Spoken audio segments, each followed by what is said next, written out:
Hi friends, Laura here. First of all, this is not a bruise, this is glasses marks. I had my hat on because my head was cold, because you can see we shaved it, and my glasses, and when I do that it always leaves an indentation. I'm having a rough day today. I don't even know how to fully express it to make it make sense, but my chemotherapy appointment number 6 got postponed because my white count is too low.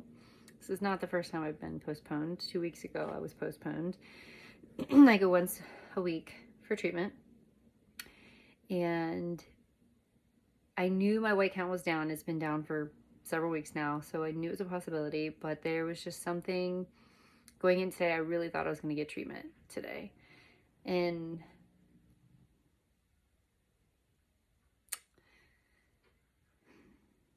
I didn't. That might sound weird to you, why I'm upset, why I'm crying, but they came in and my neutrophil abs were 1.0, which he's done treatment when it's that number. When it's been lower than that, he hasn't done it, but for whatever reason, I didn't get to talk to the doctor, but I'm sure it was a good reason, he postponed. And my first instinct when they came in and they said I was postponed was, okay, God, I trust you. I trust your timing. There's a reason. I don't know what that reasoning is. My dad's sick right now. Is that because, I need my body to be strong, so God was protecting me? Is it because he's healing me and he's, doesn't need chemo treatments anymore? Is it there's somebody I'm supposed to talk to that wasn't there today to help advance his kingdom? I'm not sure. But it felt instantly, without a doubt, my first thought, my heart and my mind. I'm downstairs, buddy. She's in her bedroom, honey.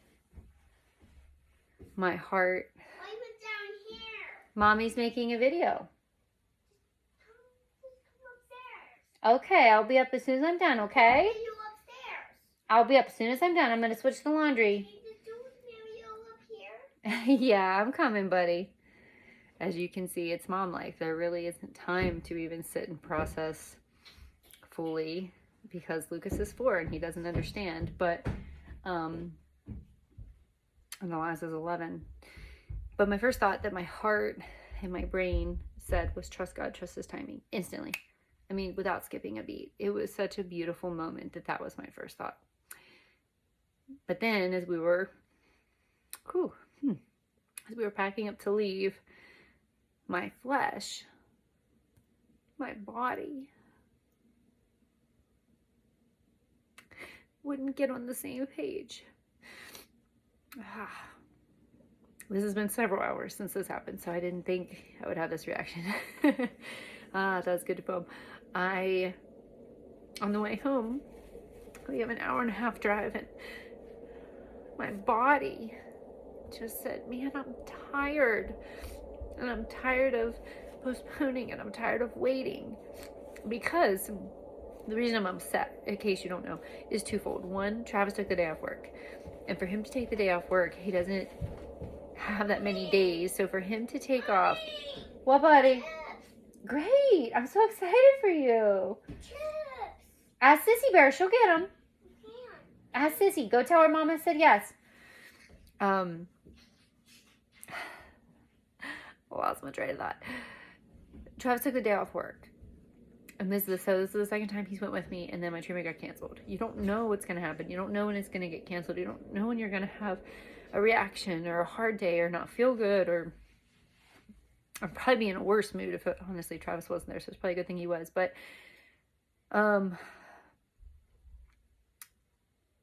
he took the day off, and he doesn't have that many days. So it was like it's 2 wasted days that you could have went to work, or could have been at a treatment where I'm actually getting the chemotherapy. And then the second part is that it puts me back further. So like, I just want to be done. I was just telling y'all yesterday how I'm ready for this port to come out. I'm nowhere close to the port coming out, but I'm just ready to I'm a doer. I'm a type A. I'm a do, go. And it's very humbling, and I know God is trying to teach me a lesson in this season. He's trying to say, trust me, I got you. You don't need to plan. You don't need to have everything in order. Phew, sorry guys. I thought I could do this, but it's becoming a little harder than I thought. I'm sorry. Well, I'm not sorry, because it's a real emotion. I'm a real person. And cancer is hard. Breast cancer is hard. This journey is hard.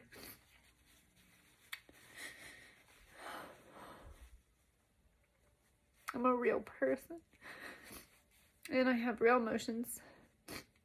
And I think sometimes y'all see me. And you see my faith is so strong. And you see Travis is so strong. And we don't seem real. But we are real. And it's weird because this is the first time I've cried.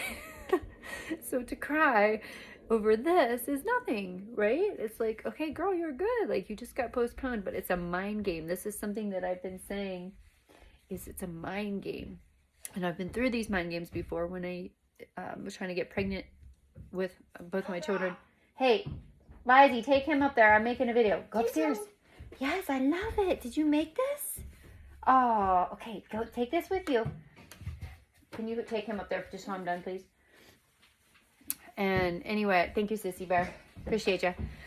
And again, it's real life. So sometimes you don't get a minute to process or to think. So my kids were actually with my dad. But I think too, I probably was talking about something else and lost my train of thought when he came down. But I know he'll be loud and keep distracting me. And with the chemo, my mind just gets great confused. But they were with my dad. So then we picked them up and brought them back here. And I was like instantly, not grumpy, but just like nothing. I'm just sitting, I'm just quiet, just thinking, I'm just processing. And this is the part I really want to make clear to you. I kept thinking to myself, I don't understand why I can't change this mood, why I can't come out of it. Why is this happening? Like, my heart knows. Trust God. There's a reason. My dad's sick right now. Maybe I'm not. Maybe this is to protect me. Or maybe something else is going to happen. Or like I said, there's a reason, right? I trust God's timing 100%. I went right to that. The second they told me it's postponed, God's timing, I trust it. There's a reason. But my body, so my mind and my heart went to God. And I kept coming up with scriptures. I kept thinking of worship songs. I was listening to these things. I'm doing all the right things. But still, my physical body, just my fleshly body, this fleshly body just would not get in line. It isn't getting in line. It's not doing what I want it to do. It's not responding the way I want it to respond. And that's very frustrating. And then I'm trying to process in front of my kids, and it's like, well, I need to show them you can be a real person and you can be upset, but at the same time, you need to give it to the Lord. And this mix of emotion, all these things. And I actually ended up, Travis was outside working on the lawnmower, and I texted him and I said, I'm really sorry that I can't pull it together today. And he wrote me back a beautiful message. They said that, of course I'm allowed to have feelings and emotions. I'm a real person, and that I'm handling it better than most people. And, it's weird. I can't describe it to you. Like, I'm actually crying more now than I did in the moment. I was just silent. I wasn't full of joy. I didn't have the joy. I didn't have the peace. That's what was missing. That's the best way I can describe it. Now I'm crying because it's hours later and I'm frustrated that my body is still not on board whenever I've been going over scripture and I've been doing worship songs. I'm doing all the right things. I'm praying. I'm talking to the Lord. And I felt him when I got in the shower. I felt him, like his presence. I felt like I was just feeling so down and discouraged, but yet I felt his presence. So if you haven't felt this, you might not understand what I'm saying. It's very confusing. I'm telling you two different things. I'm saying, well, I'm trusting the Lord, and my heart and brain are saying this, and I feel his presence, but then I'm telling you that I'm feeling down and hurt and discouraged and tired, mentally tired. It's a mental mind game, I'm telling y'all.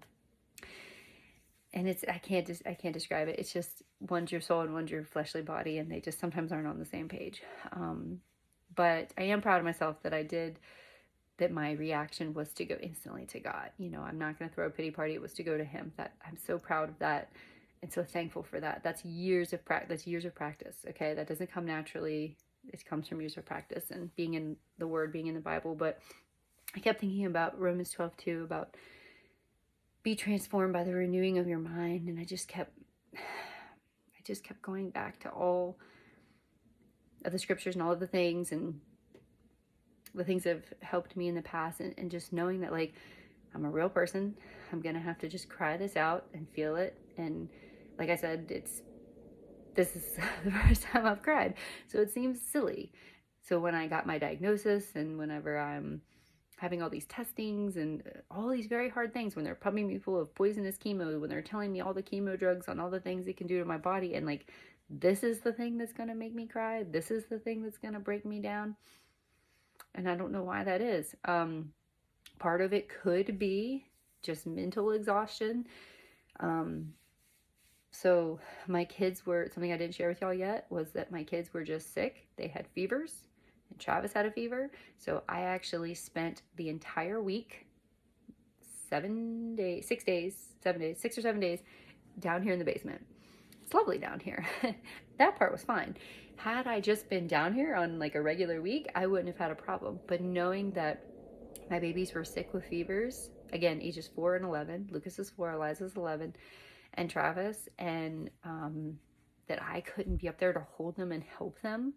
I'm not normally a germaphobe. I usually jump right in. I'm holding Lucas literally on my lap. Liza's laying on me over here, and I go to sleep next to Travis. Like, so I think it was a bit of that mental exhaustion from that, of I just walked out of that. I just got to come back upstairs, and I was very excited about that and be reunited with my loves. But that was hard. That was really mentally hard. And I think for most moms, it would be like a break. It'd be like, oh, wait for my kids. I don't have to get sick. Woohoo. And the reason I had to separate is because my white count is so low. It'd be very dangerous for me to get sick, especially with the type of sickness that they had. It could put me into the hospital, you know. So it was important for me to stay healthy. So it was like this mental mind game of being down here, hearing Lucas cry for me. And I have to give a shout out to my dad, and I have to give a shout out to my mother-in-law, Kathy. They came over, they split up the days and came over and rocked him and held him and did all the things and that I would normally do, but it just wasn't me. And it was very hard on me. So I think I'm still rebounding from that. And I think my body was tired from that, if that makes sense. It probably doesn't to a lot of you because a lot of moms do things different than me, and that's fine. There's no right or wrong way to parent, but it was just very hard for me to be separated from them. And I wasn't bored down here. I had my Bible, I had my word search, I had shows to watch, I could work out, I kept myself very busy. That part was fine. It was lovely down here. It's very comfortable. That's why we bought the pull-out couch for me, for this exact reason. But it was just mentally difficult, knowing normally I'm up there holding my babies and helping them, and there's nothing I can do, because if I get sick, it's just going to make it harder on everybody else, because then I'll, again, could have to go to the hospital and be apart from them longer. So, and I think knowing that I'm so early on in this journey for my chemotherapy, that this is going to happen again and again and again. I'm going to keep getting postponed. Today was supposed to be my long day, which was supposed to be Taxol, Keytruda, and carboplatin. And the carboplatin is, a lot of people say Taxol's hard on you, but the carboplatin is the one that's hard on your white count. So to know this was only treatment number 6, I have a long way to go. So I'm already looking at a year and a half of treatment with everything. 6 months of chemo, surgery, 6 more months of chemo, probably radiation. Depending on what kind of surgery I have, it could be a 2-week recovery, it could be a 12-week recovery. The lumpectomy is 2 weeks, the double mastectomy is 12 weeks, at least 12 weeks, and then you have to have reconstructive surgery, and there's multiple surgeries that go in line with that. So year and a half is what we're looking at. But you can't make a plan. You can't plan for anything in this journey, and I'm learning that, and I'm trusting God in that, and I'm getting humbled by that. And I know it's refining my faith. I know it's building my faith. I know it's making me stronger. Even though I'm crying and I'm having a hard time, I know this is only building me up and making me stronger. It's making my marriage stronger. It's My kids are seeing me. It's making them stronger. It's teaching them life lessons and how you handle crisis and struggles and heartaches and problems. But boy, when you're going through it, it's not really fun. It's not fun at all. It's really just a bummer. Like, let's just call a spade a spade. It's a bummer. And I just wanted y'all to know I'm a real person. I wanted you to know. I told you I would share everything, so I am. And I wanted you to know, one, because everybody's gonna ask me how chemo went today. It got postponed. Try again next Tuesday, if the count's up. Again, numbers. Someone's gonna ask me about the numbers. It was 1.0. The neutrophils were 1.0. The thing is, they were 1.0 before, and he let me get treatment. So you can't go by that. You can't know that. It just depends. But I'm not mad at my doctor. I'm not upset. He's trying to do his best for me. That's his profession. Just like, don't come and tell me how to homeschool my babies or do the things that I do here at my house. I'm not going to come to his place of work and tell him how to run his oncology unit.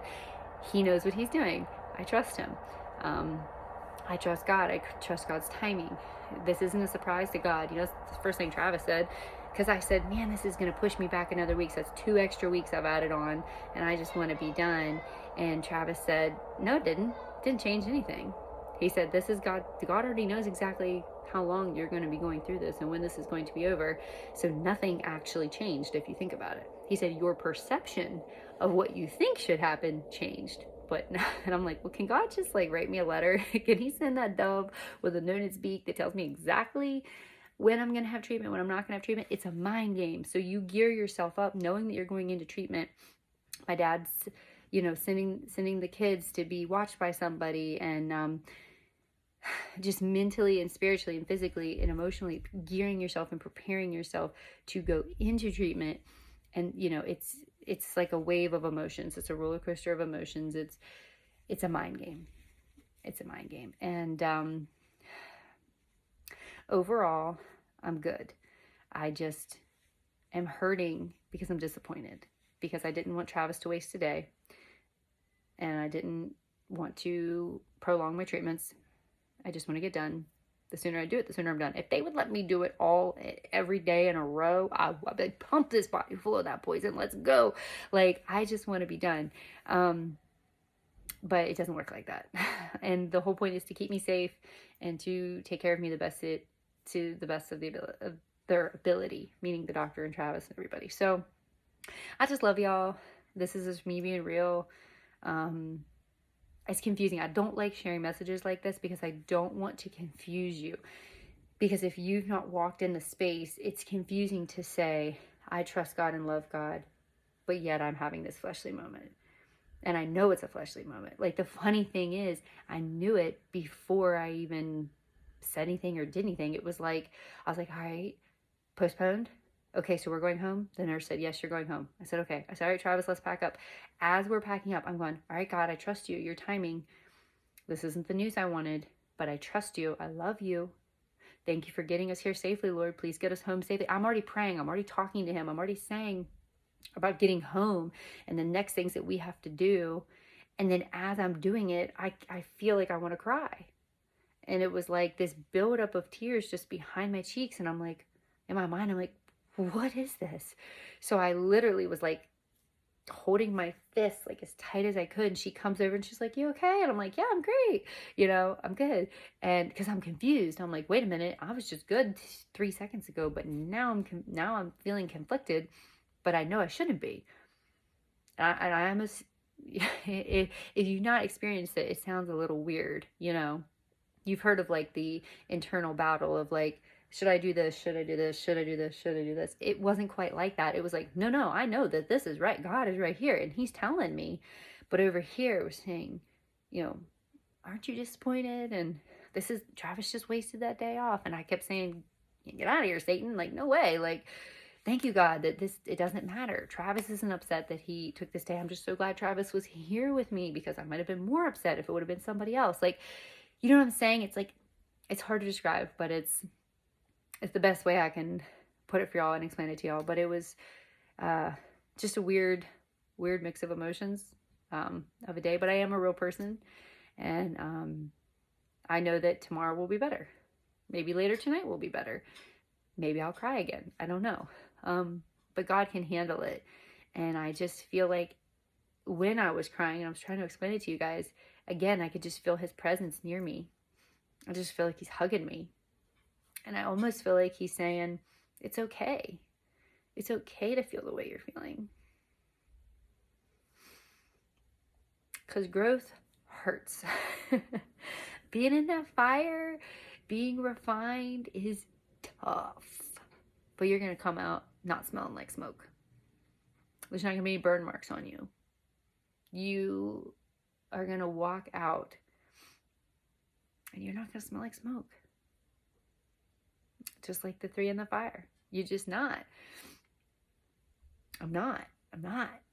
But while I'm in it, I know this moment, this pause, this moment hurts.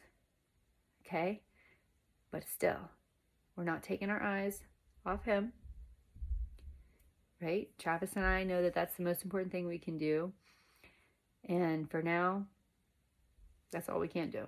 So, I just love y'all so much. This is probably a hot mess, but hopefully it made sense. It made sense to whoever it's for, because I did not want to record this. I did not want to share this. I was going to share it later, but I did not want to record it right now. But I felt Holy Spirit say you need to record it right now because somebody needs to hear it. So somebody must be walking through something similar or about to walk through something. I don't know. I don't know who it's for. But as always, I love you. And Jesus loves you. I love y'all.